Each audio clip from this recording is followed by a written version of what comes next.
My name is Ava Reed, and for most of my school life, I hardly ever spoke.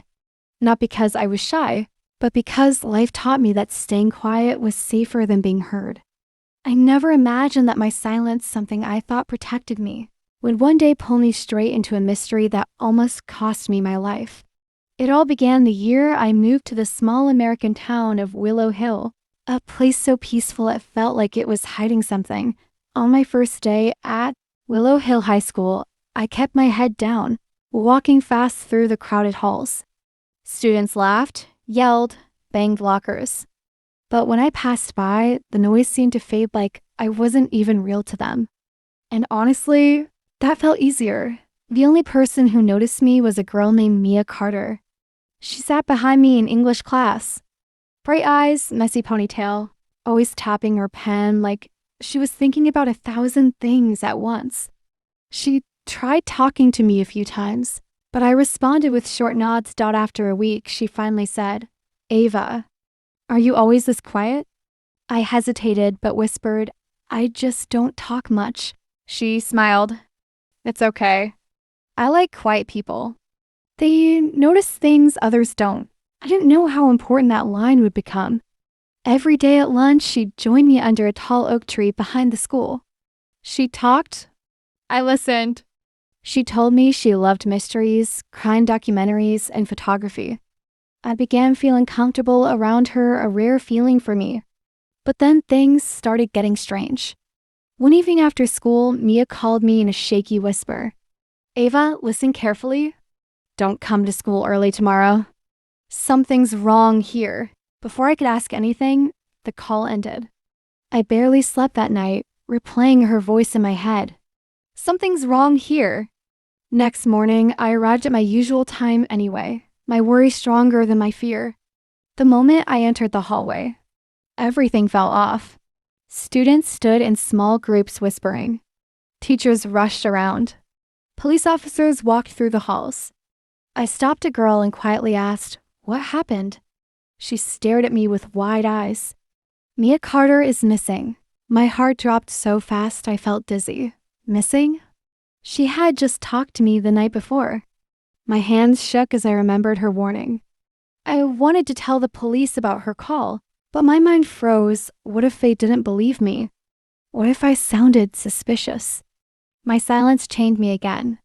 But something inside me whispered, "If you stay quiet now, you'll lose her." So I took a deep breath and approached one of the officers. My voice cracked. I know something." The officer turned, surprised that the quiet girl spoke. I told him about the call, every word I remembered. He listened carefully, his expression tightening. That evening, he visited my house for more questions. Not because I was a suspect, but because something in Mia's call suggested she knew dangerous information. And I was the last person she spoke to. The next few days were a blur of fear. School felt like a crime scene, everyone talking about Mia, theories spreading like wildfire. But there was something no one else noticed. The tree. Our oak tree behind the school, the one. Mia and I sat under had something lodged in its bark. I leaned closer and saw a small flash drive taped deep inside a crack, almost invisible unless you looked very closely. My heart pounded. Mia. She must have hidden it there. I grabbed it and ran to the principal's office, hands shaking. The police plugged it into a laptop. Inside were photos. Dozens of photos taken by Mia, all showing the same thing. Oh man. Near the school parking lot. Always watching. Always in a different car. Always trying not to be seen. But Mia saw everything. And in one blurry photo, his face turned directly toward the camera. Cold eyes. A scar near his jaw. The officer whispered, "We've been looking for this man for months. He was connected to a series of abductions in nearby towns." My stomach dropped. Mia hadn't just disappeared. She had discovered him and he found out she knew. The next 24 hours were a nightmare.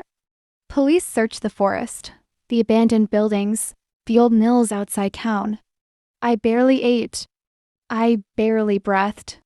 Then, just past midnight, an officer knocked on our door. "We found her." My heart stopped. She's alive. I burst into tears relief so strong it felt like my chest cracked open. They found her tied up in an old storage building near the river.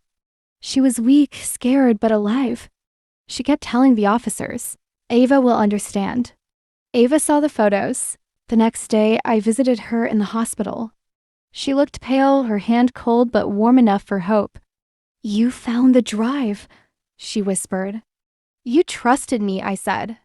She smiled faintly. "Quiet people. They're the ones who save you when no one else listens." For the first time in my life, I felt proud of myself. Not invisible. Not weak. But strong because I finally spoke when it mattered. After Mia's recovery, the entire town treated her like hero. But she always said the same thing. "Ava saved me." The girl who never spoke for me. And from that day on, I promised myself one thing: I will never let fear silence me again. Not when someone needs my voice. Not when the truth matters. Not ever. Because sometimes the quietest person is the only one paying attention. And sometimes the one who never speaks is the one who saves the day.